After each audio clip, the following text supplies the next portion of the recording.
So ayun, magandang umaga po sa lahat. No? Nandito po tayo ngayon sa ako bisi-bisihan yung nagdaan na 3 linggo. So ito po yung aking ginagawa.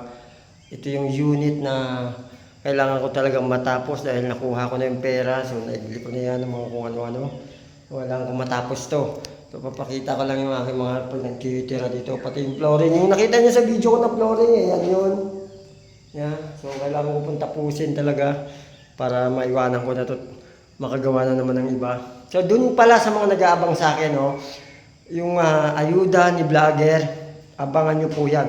So bibigyan ko na po kayo ng tip. Kailangan Sabado pa lang ng gabi, nakaantabay na kayo sa akin hanggang Linggo. Kasi Linggo ng umaga ko yan nilalapag. So abangan nyo yan para manguna na kayo dyan. At kung saan ko ilalapag yan, siyempre sasabihin ko naman yan. Pero yung pinaka nilapagan ko, hindi na. So yun lang po, palagi niyong tandaan, wala na mabait. Lahat na po mapangit. Hindi na masaya. Lahat na iiba. Bye-bye. Mabuhay po tayo hanggang gusto natin. God bless. God bless us po. Mabuhay tayo.